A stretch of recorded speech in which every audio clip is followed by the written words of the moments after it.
Good morning and welcome. Blessings. Good morning. What a beautiful, beautiful day it is.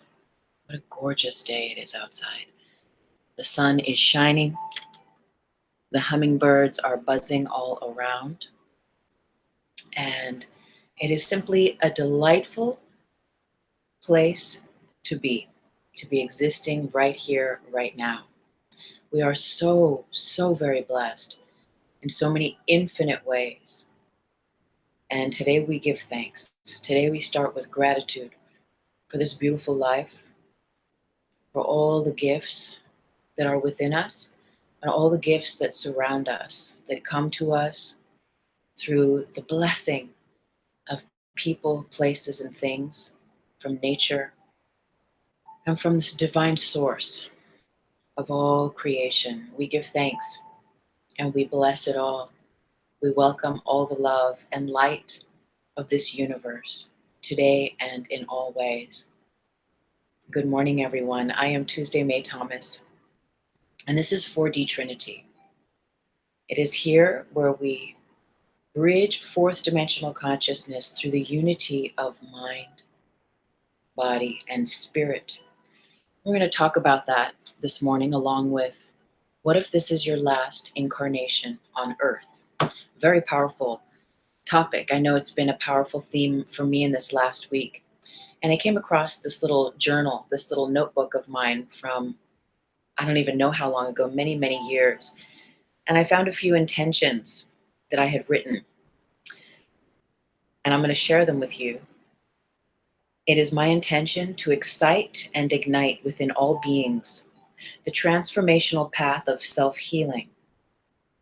It is my intention to illuminate the hearts and minds, the bodies and spirits of all people with the vibration of love.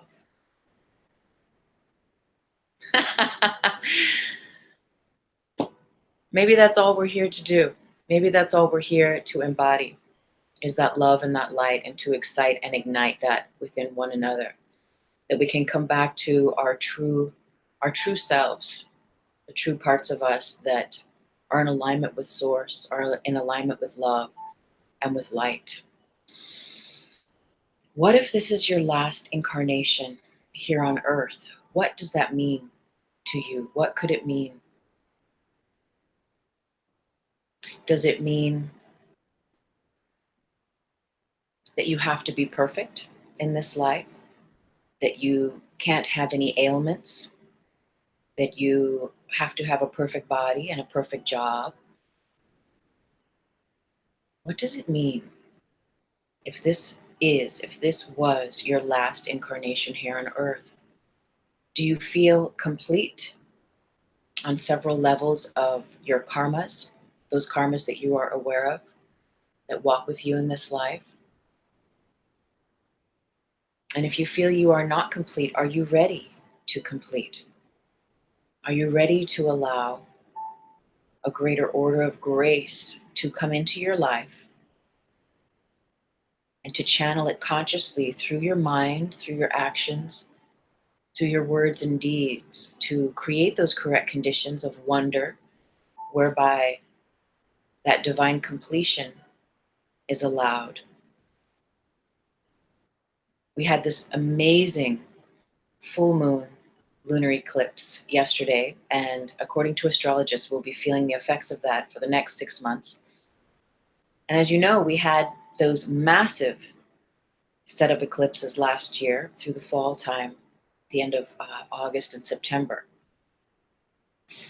And it was around that time that I was deeply inspired to make a few set of videos, and I'll put some links throughout this up in the corner here. And they were regarding this trinary consciousness. And that's really where we're going.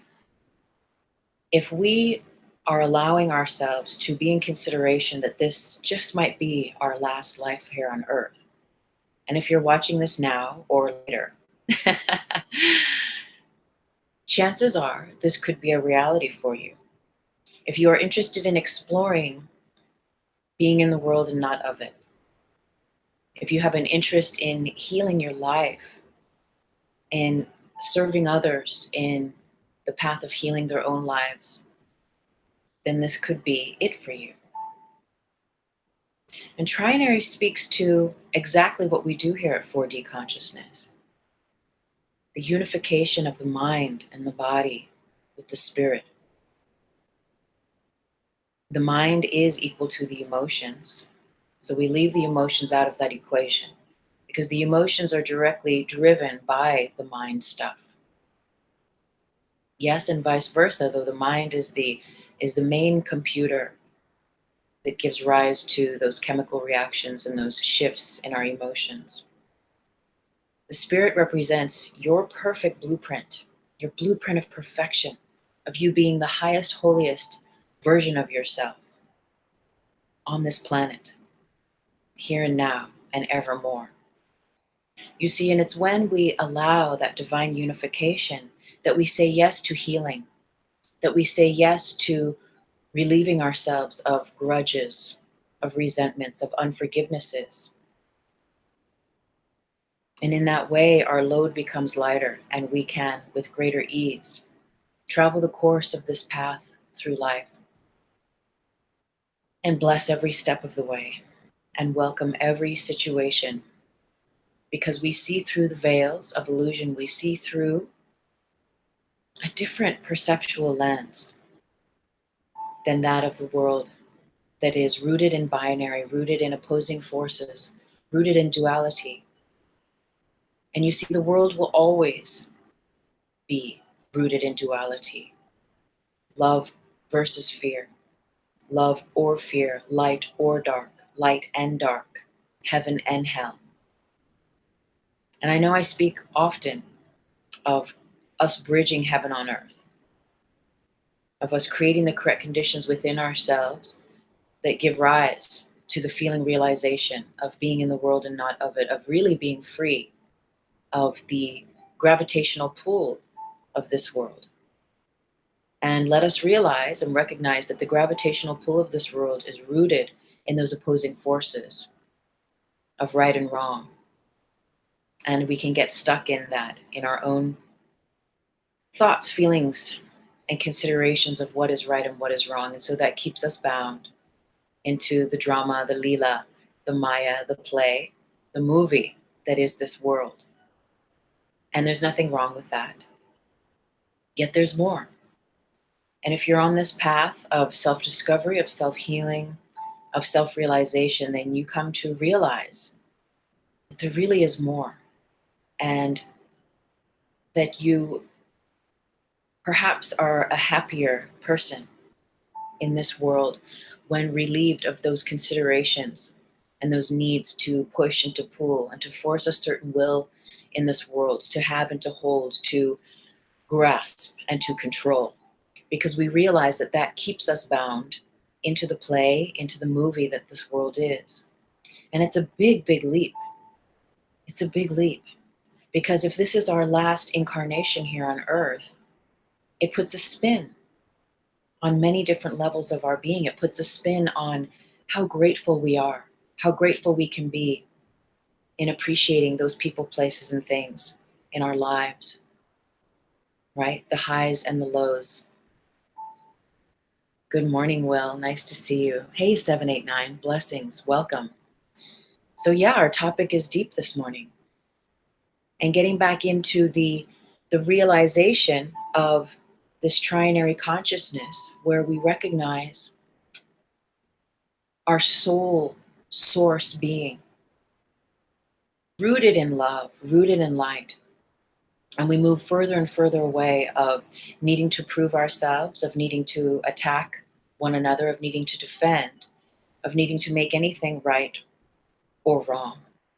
We become released and freed from this habit and this pattern that we learn here on the world plane in this 3D of judging.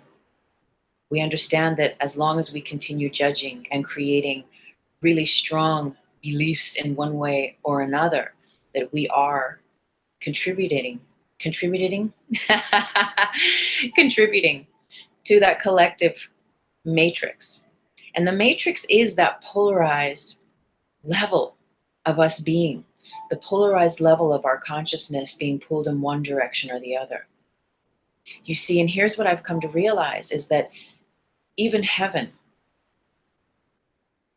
even 4D, even 5D, is still a part of this matrix. It is beyond the matrix in a way, but we know that we use these lessons here on Earth, on this 3D plane, to allow ourselves to evolve, to have as many incarnations as we might be called to, ultimately to come back to that realization, the realization, the realization that we are one with one another, we are one with everything that is. And that's a pretty frightening place to be, because then the personality and the ego gets to drop away. And once our attachment to the personality and the ego is relinquished to a varying degree, to the tipping point shift where, yes, you realize in the now, in this world, you are a body, you have a name, you've been given gifts and tools and a family and a set of circumstances, whatever they are right now, or whatever they've been.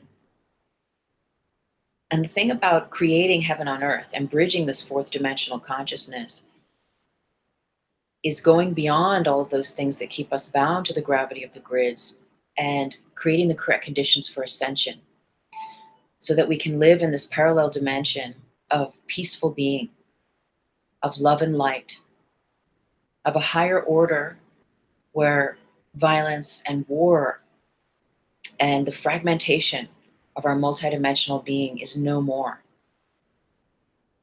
And some might call that Eden, right? And I know I call that heaven on earth. That is heaven on earth. The world becomes the earth through the way that we see it. We move beyond those dual lenses into a place of purity and a place of sovereignty, a place of relaxation, of simply being a channel, a vessel, a conduit. And within us, we have the male and the female qualities, whether you are a male or female in this life. And ultimately, the masculine within us holds the seed of our becoming, right? The masculine holds the seed. And it is that which gives rise to us having those urges and those feelings of creating, of being a creator here on this earth plane. And it is the divine feminine within us that then holds as a vessel those seeds, that nurtures, nourishes, and allows with patience the divine timing to take place for the ways that one can be of service in the world for the greater good of all. And in that way, we bridge heaven on earth. We go beyond the world and we use that heart space, that heart center, to become one again, to come back to the one. Yet what if even beyond this 4D, beyond this 5D, there is more? And what if this is your last incarnation here on earth, and this work that we've been doing in creating the correct conditions in us, through us, and all around us for 4D to become realized, and not because the world is a bad place to be, not because we need to change anything. We are free of that attachment, of that polarized thinking still, but simply because we can, simply because it is in our nature to evolve, to come back to source, to come back to that oneness.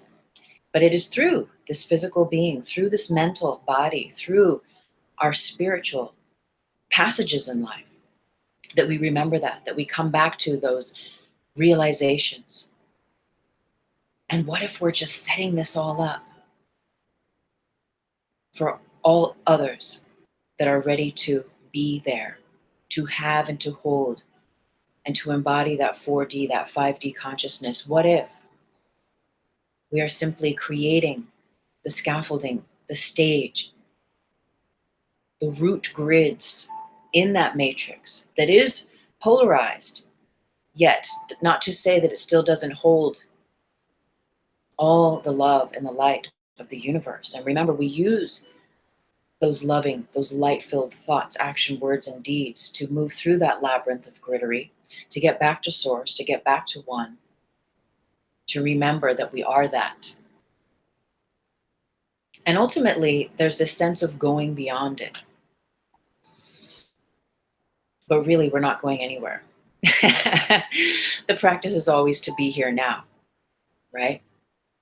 Yet what if we are simply being of service right now and we get to experience this heaven on earth ourselves in being our last incarnation here on earth, not in the world, but on earth, where we really come back to ourselves, we really begin to look with awe and with wonder at all the divine blessings that the gift of this planet holds for us, that the gift of the relationships that we share with others has for us. And what if that's all there is to it? It's just the holding, the honoring, the blessing of all that is.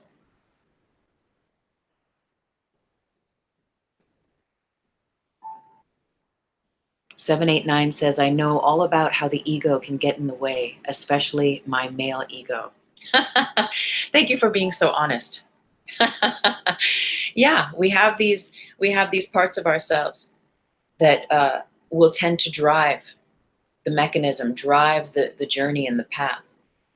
Yet as we decide to become more aware, right, and drop into a greater space of the heart center and choose love, we begin to see what is truly serving our path of peace and what is simply keeping us on that hamster wheel of going around and around and around. And when we accept trinary, this different level of consciousness, we begin to bridge that heaven on earth. We begin to bridge through the heart this 4D consciousness. You know, 5D consciousness is, it's like the next level, sure, because in this world we think of these levels and these dimensions going vertically. Yet, as I've said before, you know, what is 5D? What are all of these psychic, telepathic abilities that we house, that we hold, that we all have in our DNA, our direct network antenna? What are they without heart? And that's why we get to remember here on this show that it is through the heart that we ascend. If we get caught in the 5D, then we are simply still bound. We become attached to that. And so again, we do what we do, not to grasp, to hold, to get out, because the world is such an awful place, but we do it because it is in our nature. We do it because we care, because we know, because we understand humanity through knowing thyself, through healing ourselves and working out our issues. Placing love within ourselves, practicing self-love is the biggest gift and the biggest initiation on this planet. That we come to realize that there actually is nothing to change here but ourselves, nothing to change here. And in fact, that's what the world does. The world will be here, and there will still be things to change about it. And when we go beyond that realization of feeling that we need to save the world or change anything about it, then we are free. We are free to begin to move into that greater space of the heart, of knowing that all is well in all of creation, and what is a part of love, is a part of God, whatever name you give source, that higher power, the Buddha nature of all. And we begin to be initiated in a new way of detachment, of being able to be here in the world, yet not be bound by it. And we begin to turn the world upside down as we begin to activate through that heart center and through the third eye, our light sight, and it becomes lit. And we see beyond the duality of the lenses of the physical eyes, and we use them with the third eye, where we are looking here, but we are seeing here. And it's like a set of bifocals or trifocals, where when we get that third eye lit and turned on, we begin to again see through the veils of illusion, and we see that this world is just what it is. And the more we move away from needing to change it or to control it or to grasp at anything here, the freer we can be in the world and not be of it. So I thank you so much for your offerings here. Hey, Tammy's back. Good morning, Tammy. And then 789 says, it only took a broken neck for me to figure it out. It humbled me. Yeah, sometimes it does that. And even with a broken neck, as I was saying at the beginning of this program today, even with an ill health, even with circumstances that we think, well, shouldn't this be perfect? Shouldn't my body be perfect? Shouldn't my financial situation be perfect? Shouldn't I be more enlightened in order for this to be my last incarnation? No, not necessarily at all. And I think this is such a huge one. And again, it's not an idea to become attached to, yet it is an invitation of consideration. And that's been with me for this past week. You know, years ago, I was in Australia. And before Australia, I was a very politically motivated and a part of a lot of protests. And so it was my thing. It was a natural part of how I expressed what I stood for in the world. And I remember being in Australia with my partner at the time, and we stumbled across a set of people that were standing outside of the Chinese embassy in Australia. And they had placards and they were protesting and protesting. And of course, right away, I was there. I was like, we got to go check this out. And my partner came with me and we were standing there. And everyone was chanting, and there was a leader. And the theme was China out Tibet. China out Tibet, right? Remember, there were all those bumper stickers, right? Free Tibet, China out of Tibet. And I remember I was into it and I was ranting and raving, China out Tibet, China out Tibet. And about 8 chants in, I remember my hand literally coming down back to my side and having this really like etherical, astral realization come over me. And I realized, well, who am I to tell China to get out of Tibet? Who am I to know what that karmic destiny is between those two countries? And who am I to force a will? And I had this deep realization that it's none of my business. That it really doesn't matter at its essence. You see, and that's the trippy thing. That's the tough thing, is we can get sucked into the world and all of the horror and the drama, and there's plenty of it. There's plenty of it to go around. And if that's your mission, if that's what is guided for you to be a part of, by all means, that is the truth in your heart. Yet, that's also what keeps us bound to this 3D, realization, right, of these opposing forces. What is real cannot be threatened. What is unreal does not exist. Those are words from A Course in Miracles. What is real cannot be threatened. What is unreal does not exist. And it speaks to this realm of what is real is only that which is rooted in love. And only that which is rooted in love is that which will bring us home to ourselves. And really home to a space that is in the world and not of it. Home to a space that is bridging fourth dimensional consciousness and beyond it. And you know, we can stay here on this planet and we can do more YouTubes and we can hang out here perhaps through this lifetime or many lifetimes, and we can still keep making videos and talk about, you know, maybe by, you know, I don't know, another lifetime or something, we'll be talking about, you know, here we are bridging 12th dimensional consciousness, and it can just keep going up and up and up to the 33rd, to the 75th. But that's still in the world, right? That's still, even though we can be bridging those heaven on earth realizations, this is where it all flips on its head, because if there's a heaven, then there's still going to be a hell. And so while we are bridging heaven on earth, there is still a realization that there is another, right? An opposing factor. And if this is our last incarnation on earth, then we are invited to realize that even heaven on earth doesn't matter. And I know that's big coming from me because I profess and I claim that I'm a heaven on earth ambassador. And that is a part of my work here that I'm aware of at this point of my life. And I take it on with joy. And it feels good. And it makes sense mentally, and it makes cohesive alignment. It makes for cohesive alignment in my heart space. And if this is my last incarnation here on earth, well, what a great job. What a great job to have, to hold, and to be. And there's a few comments, so I'm going to take a look. Tammy says, yes, everything is perfect as it is. And Tammy says, I just started reading this, whoa, big book. Oh, which book, Tammy? Which book are you talking about? So yes, if this is your last incarnation in life, my goodness, that doesn't mean we're not talking about a meteor is going to come down and crash into Earth and we're gone, yet we'll come back again. This means no matter what happens in this lifetime, when it's your time, it's done, it's gone, and you're never coming back here. Can you imagine that? Never coming back to this planet.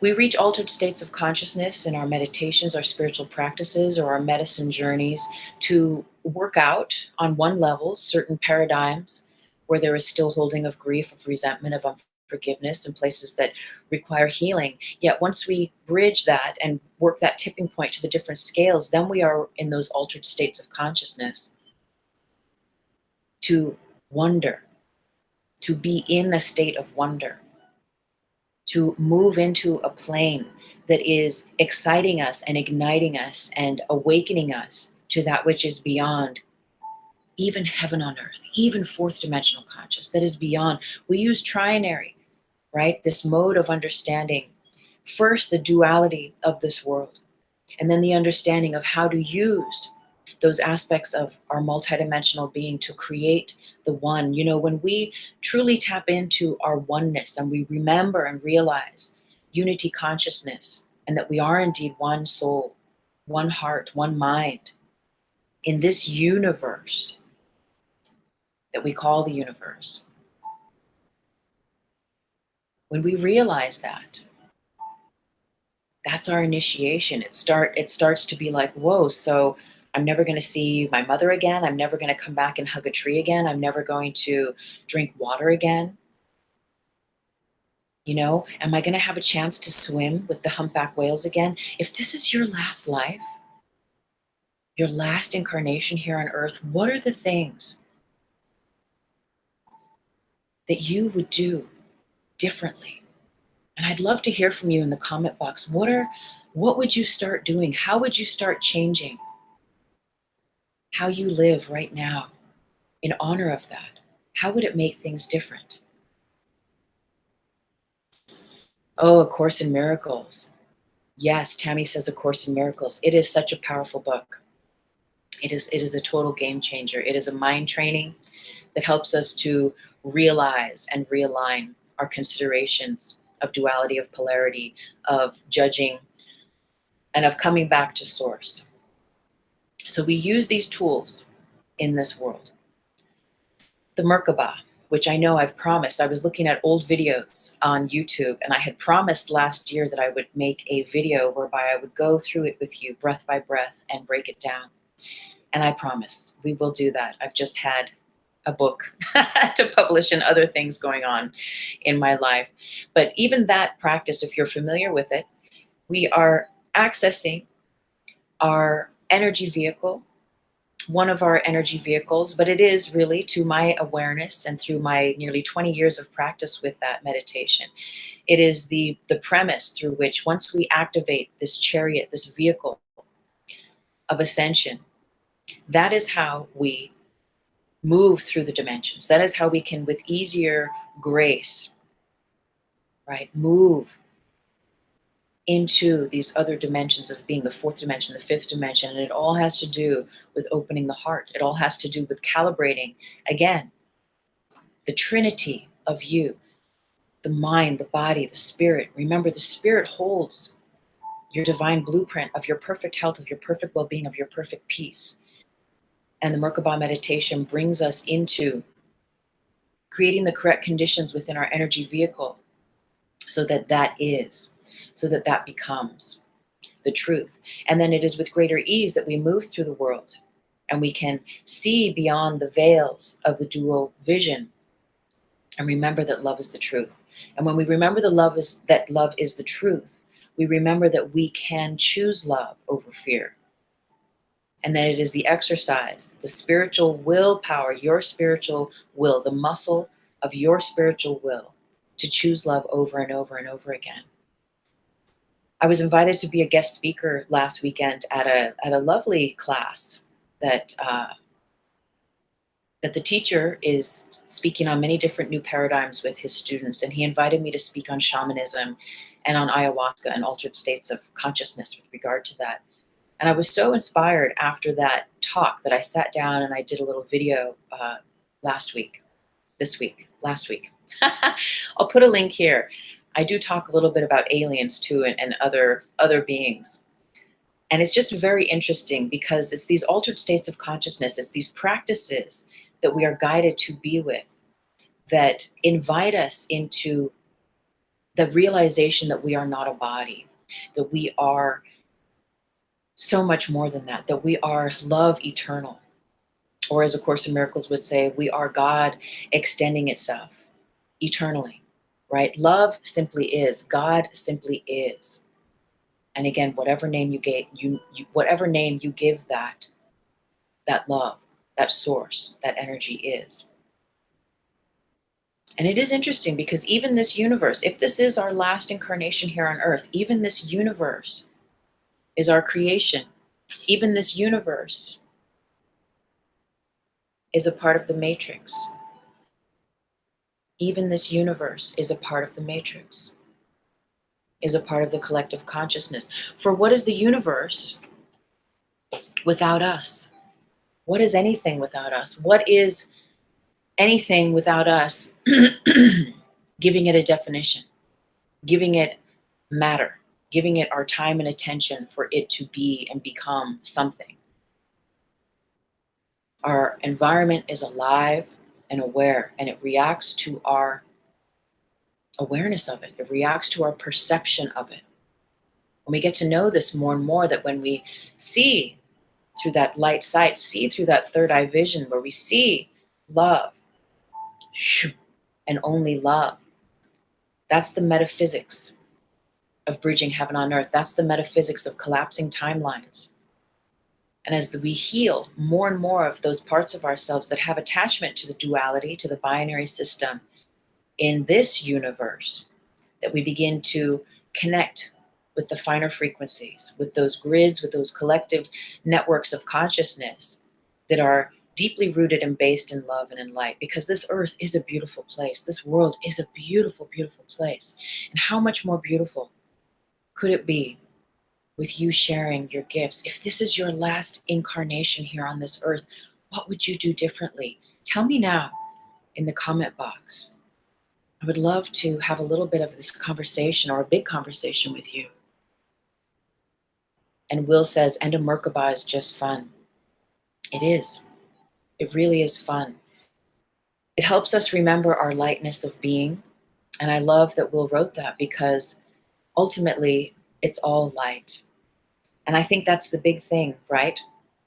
I love that you said the Merkaba is just fun, because that's where we get to in this 4D consciousness. That's where we get to as we bridge heaven on earth. That's where we get to through our spiritual practices, is this beautiful, sublime detachment from seriousness. How serious do you take yourself?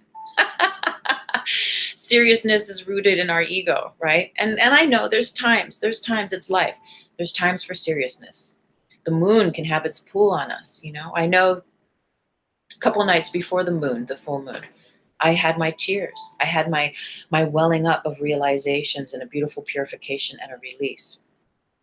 But ultimately, the master, which we all are inherently, and which we begin to embody more and more as we bridge those fourth dimensional levels of being, those higher states of being, as we use this heart center realization to connect with love and light of the universe, We remember that that is the truth. It's the God phone, everyone. Hello? Good morning, God. I did. God's asking me how I enjoyed my coffee this morning. It was really good. I almost wanted to have a second cup, but you know me, I don't usually do that. Yes, God says hello, everyone. Oh, very interesting. God wants us to talk about death. Okay, in A Course in Miracles? But first read the comment box? Okay, I will. Blessings, God. It's a beautiful day. Yes, I love you. Namaste. Thank you. How lovely. Okay, so wow, we're going to read a little bit about death. And first I want to read 789 says, I've learned so much about so many things during my physical healing. It morphed into my spiritual healing. I'd do judo better.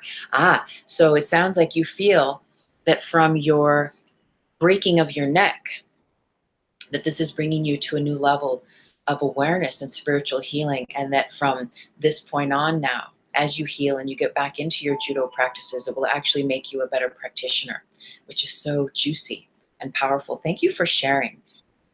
And please do, I'm going to read a little bit out of this Course in Miracles, but please do let me know how this would change, how it would change you and how you see life if this was your last incarnation here on earth. So let's read a little bit about death.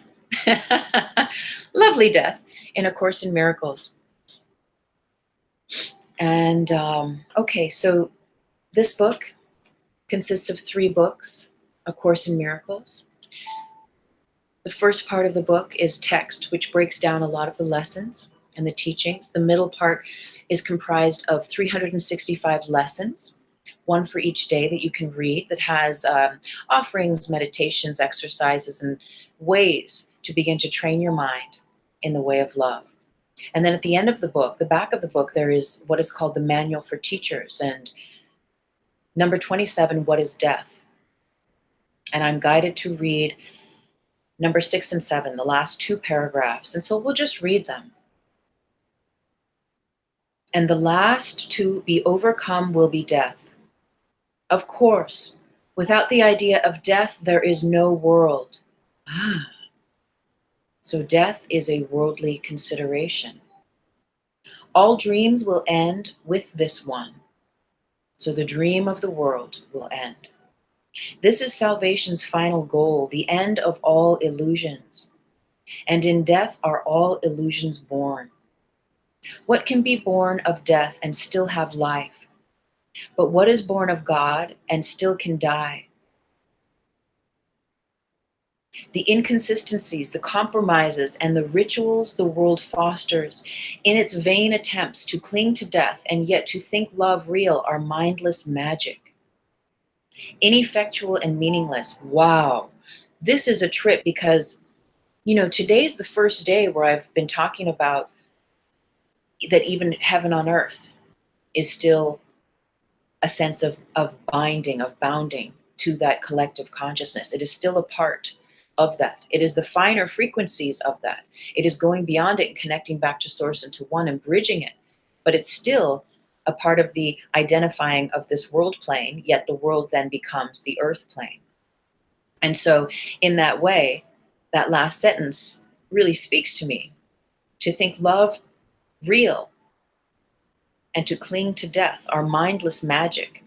They are ineffectual and meaningless. God is, and in God, all created things must be eternal.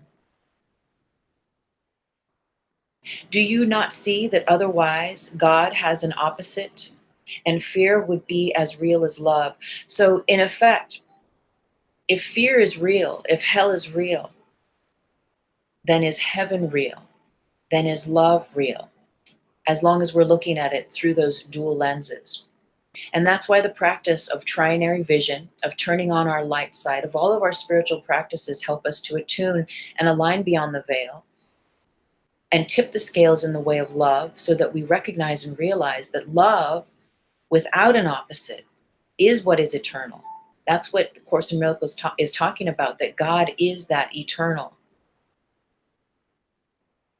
existence of love without an opposite. It is love and only love. So do you not see that otherwise God has an opposite and fear would be as real as love? So if love really did have an opposite, then fear would be just as real as it. And this last paragraph, teacher of God, your one assignment could be stated thus: accept no compromise accept no compromise in which death plays a part. Accept no compromise in which death plays a part. Do not believe in cruelty, nor let attack conceal the truth from you. What seems to die has but been misperceived and carried to illusion. Now it becomes your task to let the illusion be carried to the truth. Be steadfast, but in this. Be not deceived by the, and it has in quotes, reality of any to death and disillusion. And what is the end of death? Nothing but this: the realization that the Son of God is guiltless now and forever. In A Course in Miracles, it speaks of the sonship, and it also speaks when it refers to God as He with a capital H. And I know if there's a knee-jerk reaction, if you are brought up with a lot of religious doctrine, that there may be a knee-jerk reaction to those kind of concepts. Yet ultimately, what I've been taught and what I learned with this is that those are simply terms, and it's not to give rise that the male is more powerful than the female. And even though in this book it speaks to the sonship, which is all of us, right, as a collective, it's not just speaking to the male aspect, that it does include all beings everywhere. This is simply how it is channeled and offered to us. And it is up to us to see beyond that and to not get stuck, once again, in the duality of thinking it has to say this in a certain way to get the message. We are here to crack the codes, right? When you read any Holy Scripture, you can read it over and over again. And each time you read it, it can reveal new and new things. And so we're invited to see that in these teachings. So nothing but this. What is the end of death? Nothing but this, the realization that the Son of God is guiltless now and forever. Nothing but this. But do not let yourself forget it is not less than this. We are guiltless now and forever. And so that speaks to this paradigm of, as long as we hold on to perceiving attack, feeling that we need to attack, we need to defend what it is we think is ours, what it is we think is right, is still keeping us bound to the worldly illusion, that movie that this world is, this big, beautiful, crazy movie. Yet we are still bound to it. And as soon as we relinquish and we realize that we are not guilty, and I think that's what it's saying as well, is that in a lot of religious doctrines of the Western world, there's this thing where you are born guilty and that Jesus died to wash away your guilt and your sins. And this is kind of flipping that. It's a different way of seeing things. It's an abstract way of seeing things, of saying, like, you have never been guilty. And the more that we get with that programming and realize that, and we relinquish the need to walk in shame, in blame, in fear, and give weight and worth to those things that the world would tell us we need to be guilty, we need to cast guilt on others. As soon as we let all that stuff go, we are free.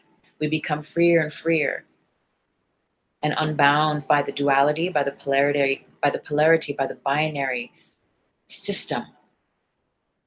And we are freed into the oneness, the eternal oneness that is God without an opposite, that is love without an opposite, that is love and only love. And that's where we're going. That's where we're going. And I have a sense that that is what is required.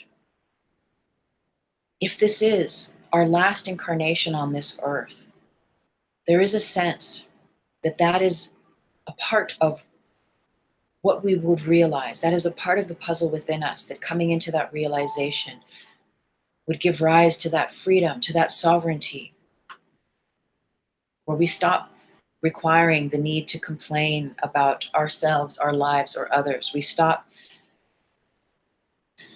holding on to grudges, to resentments, to fears, and we realize the great illusion in play. And as Will was saying, the Merkaba is just fun too, where we begin to lighten up and begin to really enjoy being here on this planet. I'm going to read from the comment box.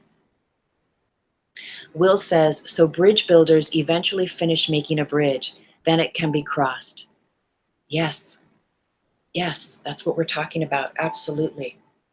Absolutely. So again, if this is our last incarnation on this earth, is there a part of us that is setting up that scaffolding, setting up the correct conditions for those others that will come, that will be seeking these paradigms, seeking this peaceful refuge to attain?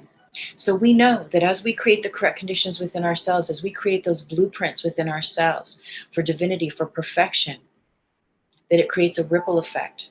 It creates the imprint through the collective consciousness. As we create those paradigms of peace and hold space as that through our minds, through our bodies, and really hold that space, we are creating those conditions for others to recognize that within themselves. And so bridge heaven on earth for themselves. No one can do it for you. We do all that for ourselves. We read books, we watch videos, we take walks, we meditate, ultimately to come back to this source, to this plane of perfection, where all is one in all of creation.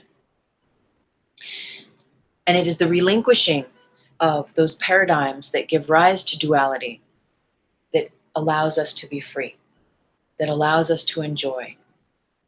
And again, there is this sense that this is what perhaps we are doing here in this life, if this is our last incarnation. And again, it's not to do it because it's needed.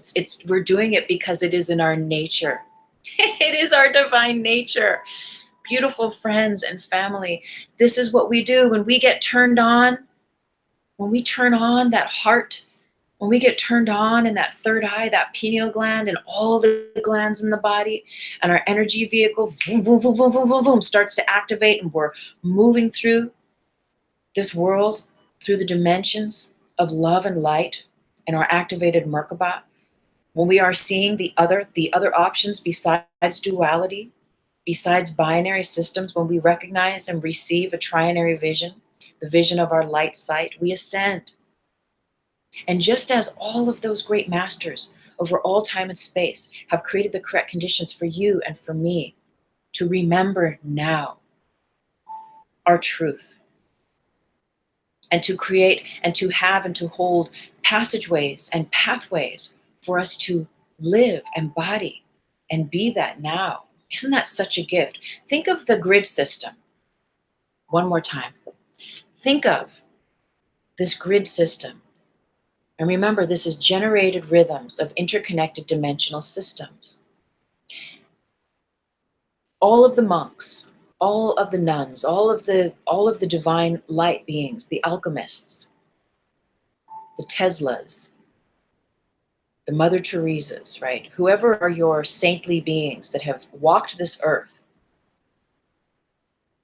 what if they have all been here? The yogis, and all of the memory they've created for us, just how possibly we are creating these ladders, these bridges, these scaffoldings of this 4D consciousness for those that will come after us. They have done it for us. That continual Om, all of the monks all over the world that are continually chanting the Om, it is reverberating through the grid system. And so every time we sit in our meditation and we chant, whether it is the Om, the Lakshmi mantra, whatever mantras are, imagine those mantras are constantly running in this grid system. Every act of love, of light, of compassion, of forgiveness is here. And when we plug into that and those qualities within ourselves, we connect with that greater whole. And that becomes the reality. That becomes the truth. We bridge that truth through us. And it is such a powerful, powerful place and paradigm. So again, if this is your last incarnation on earth, how would you do things differently? How would you begin to think and see and perceive the world differently? How would you begin to know the world differently? What are all of those seeds of becoming in your heart that are true to you? And that reminds me, I am guided to read, and we did a little bit of this last week in 4D, but I didn't have the book with me.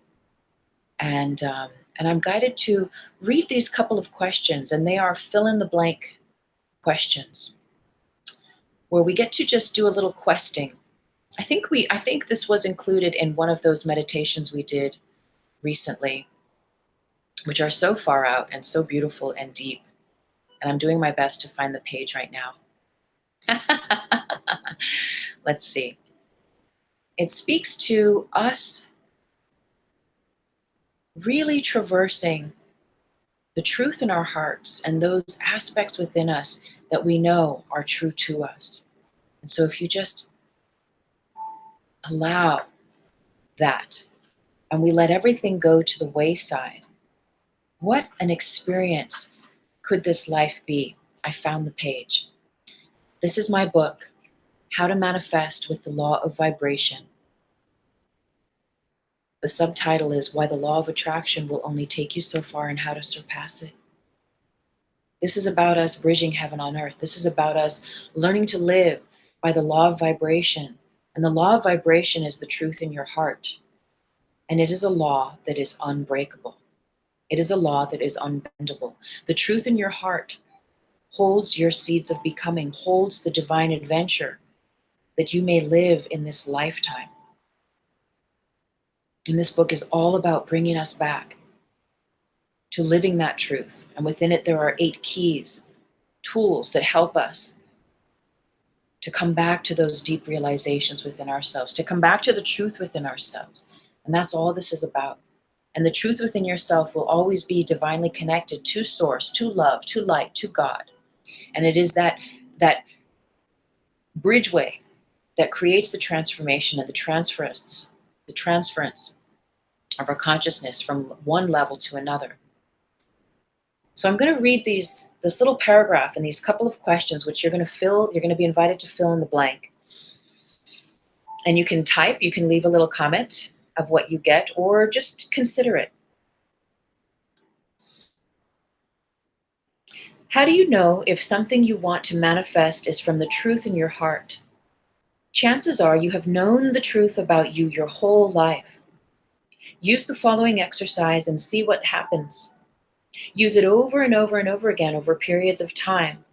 It can be a distiller of sorts, allowing you to go deeper and deeper into the heart of the matter, into the heart of you. Speak the following sentences out loud and fill in the blanks. And don't think about it too much, just speak from your heart. Let your heart answer and fill in the blanks. Notice if what you hear yourself saying matches your current life path. So in essence, is what your heart says when it fills in the blanks in alignment with what you're setting up in your life now, in alignment with how you perceive your life to be opening and unfolding for you now. So the first one, let your heart fill in the blank. I have always wanted to. You take a deep breath in and deep breath out. I have always wanted to. And listen. And next, the next fill in the blank. I have always seen myself, fill in the blank. I have always seen myself. Take a breath and deeply listen.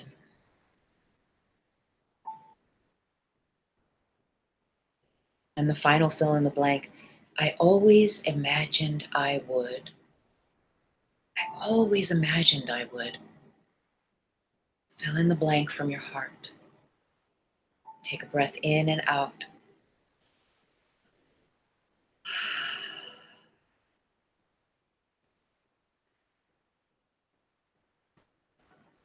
So these fill in the blank exercises hold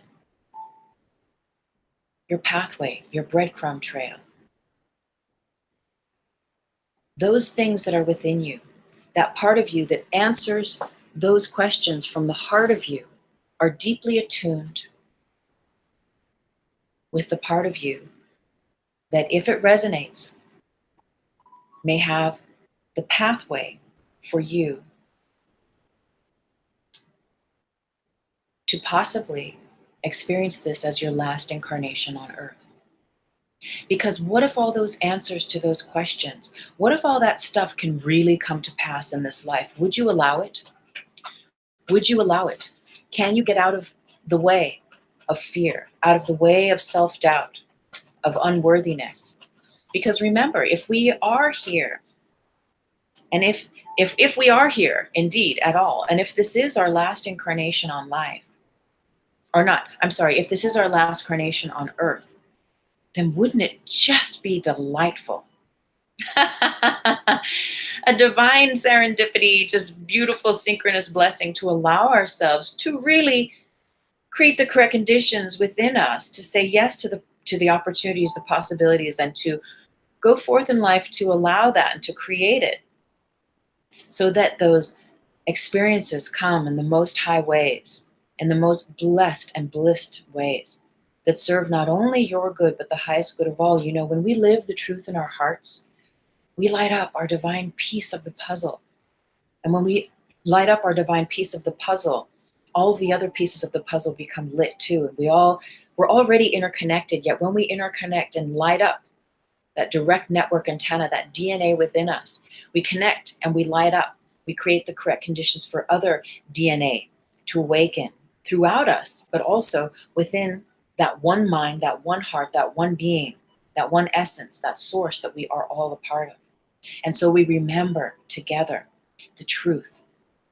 How would you start living life differently if this is your last incarnation on earth? Who would you hug more? Would you spend more time in nature? And it kind of makes me emotional, you know, and it's a beautiful thing. It's nothing to be really sad about. It's nothing to be ashamed about. But it is that beautiful awe and wonder. If this is your last incarnation here on earth, how much gratitude can you express? How much gratitude can you truly embody? How much humility, how much release and relinquishing of control. And believe me, I'm speaking to myself. And thank goodness I have waterproof mascara on, or at least I think I do. We'll know in a minute. But it is so deep. Think of your family. Think of your friends, your friendships, those relationships you've had,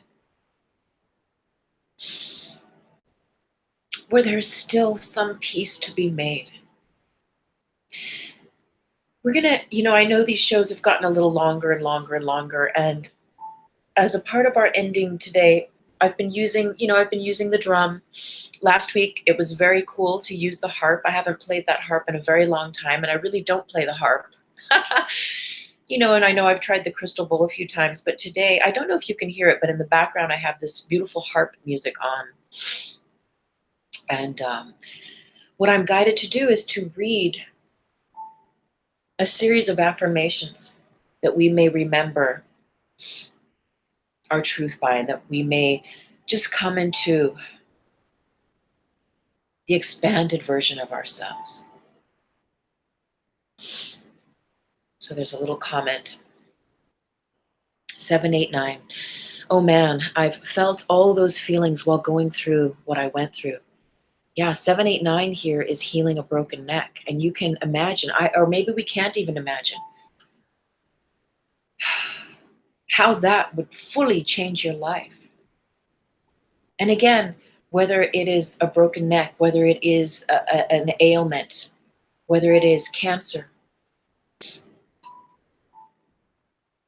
what if it doesn't matter? What if it doesn't matter that your health isn't perfect? What if it doesn't matter that your body isn't perfect? What if it doesn't matter that your finances aren't in order according to the 3D? What if none of that even matters? It's not even about that. It's about you living and embodying your truth.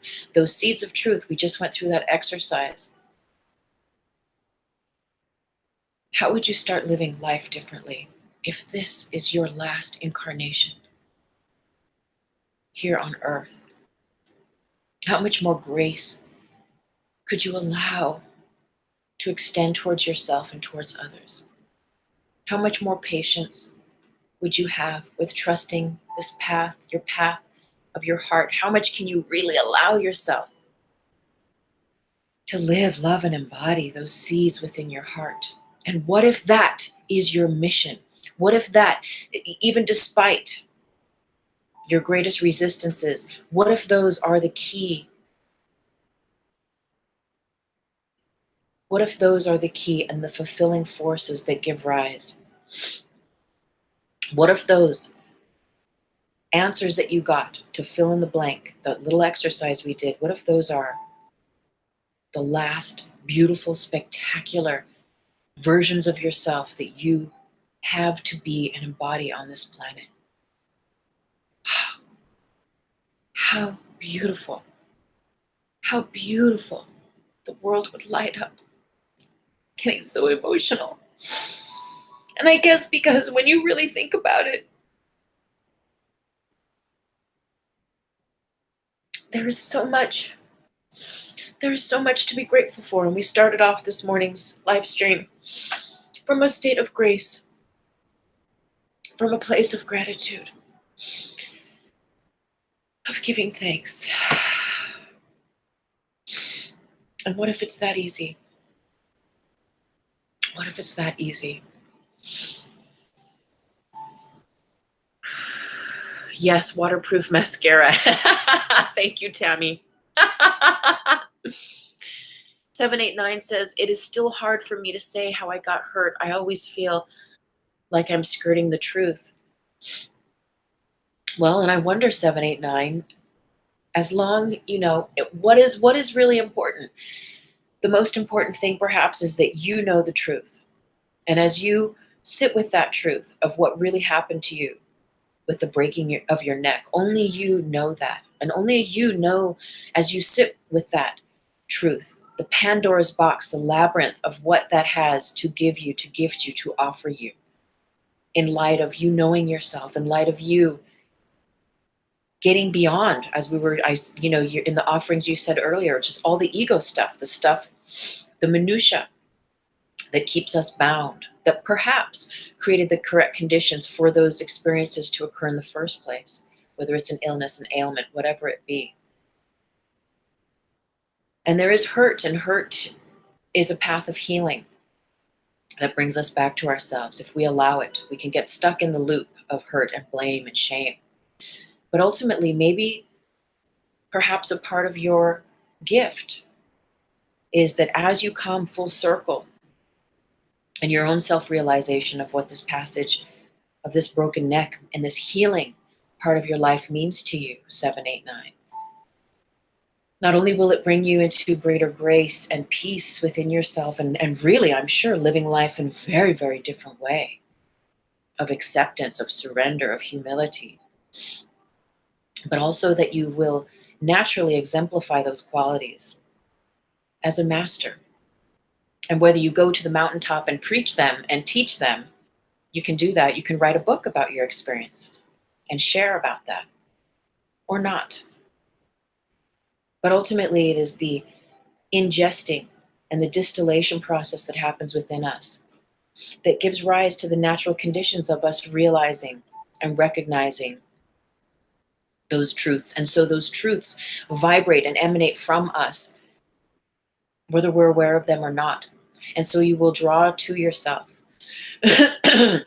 those people, places, and things that will be seeking to know what you know, to receive their own breadcrumb along their own trail and receive your divine wisdom. We all have that divine wisdom to share and to give and to gift. 789 says, thanks, Tammy. Tammy says, I can't even imagine holding space and sending healing love to 789. Oh, she says, yeah, I'm assuming what you're saying is you can't even imagine having a broken neck. And 789 says, thanks, Tammy. I really appreciate this community. I really appreciate you subscribing and hanging out. And I don't think I have them. I don't think there's anything in the description box just yet. And when I do these live streams, yes, strings, live streams, sometimes it takes a little bit of time until I can go back in and make edits and put links when I do the finger thing and whatnot. But if you are not on my monthly newsletter, I invite you. Go to my website, tuesdaymaythomas.com, and it'll be the first page you see to sign up for my monthly newsletter.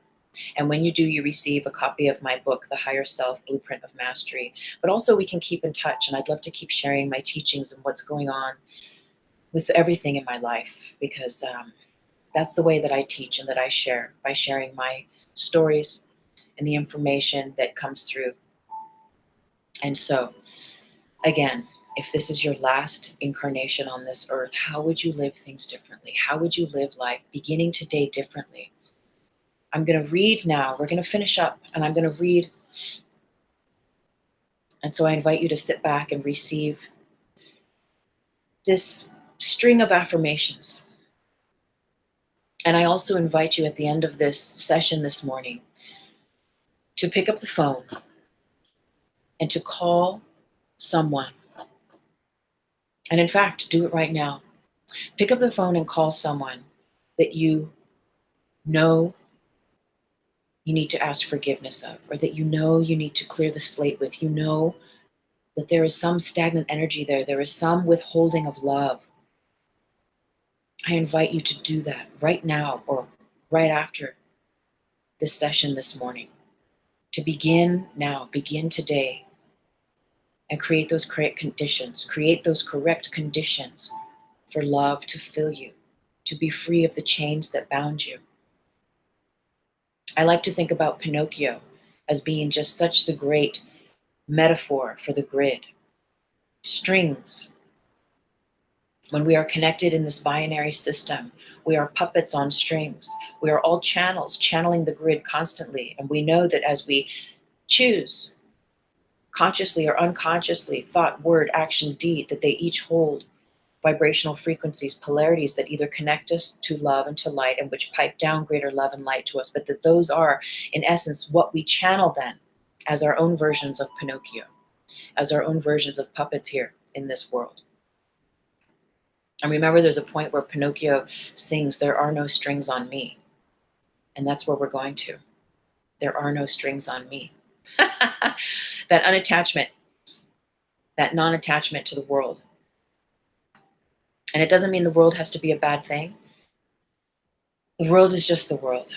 And we are invited to move beyond the world into heaven on earth realization, into that oneness of unity consciousness, of namaste consciousness, of peace on earth, so that we can bridge heaven on earth and create those paradigms, those blueprints of perfection, and have fun and have a great time while we're here, and not get anchored down into the seriousness and the gravity of the grids. Those grids hold gravity.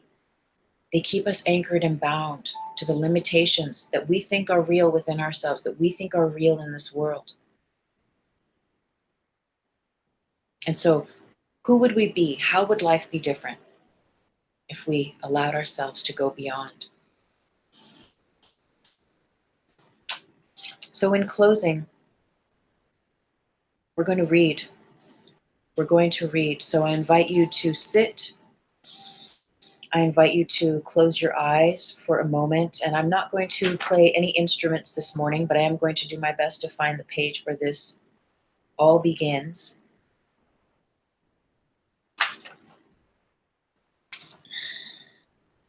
So let's take a nice deep inhale and a deep exhale. And we'll imagine just allowing, just brushing, skimming the surface of this plane, of this question, of this expanse. What if this is your last incarnation on this earth. These affirmations are invitations to consider yourself by, through, and to. You have access and connection to other galaxies. You are here to bestow intergalactic service on Earth. You are of truth and of wisdom. Your creations awaken and enlighten humanity. You walk a high path of light. You uplift and upgrade yourself and others through love and wisdom, through word and deed. You are working at a very large level of your soul now. You are a master. You are a sage. You are a wise old soul. You bring higher codes and anchor them to the planet. You awaken to the true mission that is yours here on Earth now. You are a master of Earth energy. You now complete a soul cycle in this lifetime of being on this earth. You have a spiritual mission. You are abundant in earth energies. You yield and manifest abundance in amazing ways. You live an abundant life.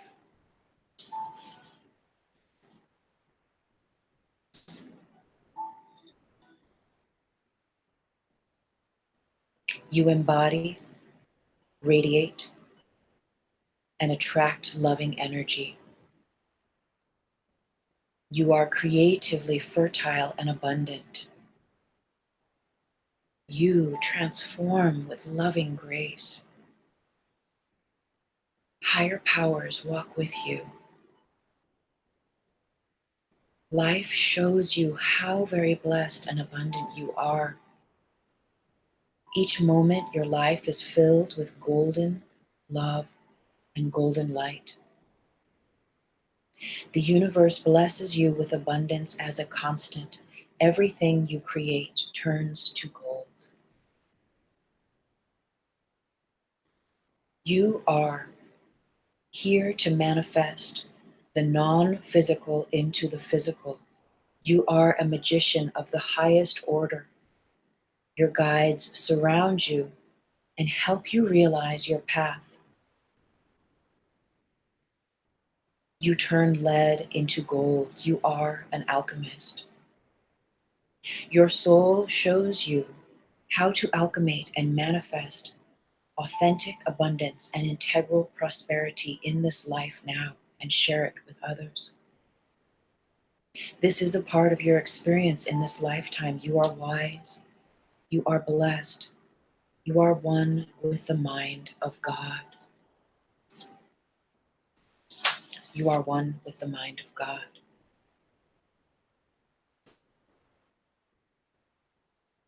Will you be here next lifetime?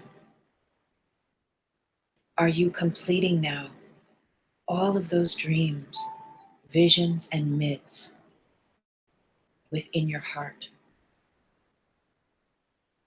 May they now come to pass under grace, excitement, joy, and light. You are here to serve people in the light. Your mind is a powerful place.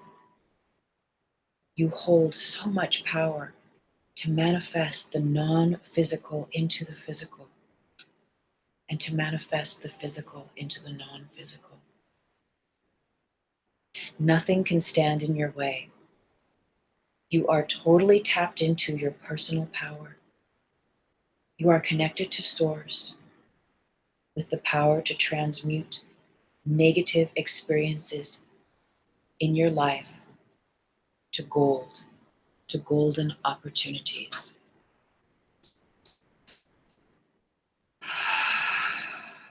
We'll take a breath in and out.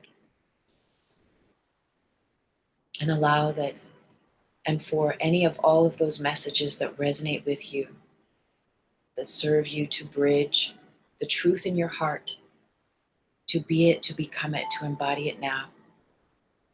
May it be done. May it be for the highest good of all. And so it is. It always is. When we live from the truth in our heart, when we allow and honor those parts of us that filled in the blank, those parts of your heart that filled in the blanks of those questions earlier, when we do that, we cannot help but be of service, for we are, again, lighting up that divine puzzle piece from our hearts that connects with all other hearts, that helps and serves us all to remember that we are indeed one love, that we are that unity consciousness, that we are one. And it is in this remembering that we move beyond the world, we bridge heaven on earth and become one with Source. We forget everything and we bless it all. This has been a really moving morning for me. I hope it's been, whatever it's been for you, that it's been beautiful and blessed. Again, I'm so grateful for you to join in this experience.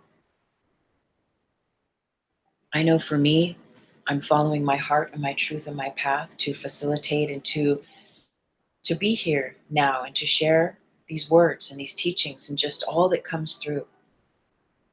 That's the way I bridge heaven on earth. That's the way I get to experience being in the world and not of it. Thank you so much for being here. I love and appreciate you. I'm so very grateful for everything, all the time. And so now we come to the end of today's 4D Trinity. And one more time, I'll just remind us that if there is someone that we might reach out to today and place love, maybe it is third dimensionally through a phone call, through an email, or in your meditation and through a prayer, to say thank you, to say I forgive you, or perhaps, will you forgive me? Let it be so. As we unfold and unfurl from all those things that keep us bound, those truths within your heart are given rise to, are given the correct conditions to come to fruition in the most beautiful, blessed ways. So we'll just finish reading. Any final comments here? You're welcome. I love that you said that, 789. Grateful for you too. I'm grateful for you. I love that you said you're welcome, because when we say thank you to someone, isn't it lovely? The cycle, the completion of the cycle when they say thank you. And we can get into this notion that it is an ego thing to say you're welcome. But when someone says thank you to you, you can complete the circuit and say you're welcome. Bring it all full circle again. So thank you for sharing this morning. Tears, laughter, love, and light. I'm so very grateful. Namaste with so much love. Blessings, blessings, blessings. Thank you.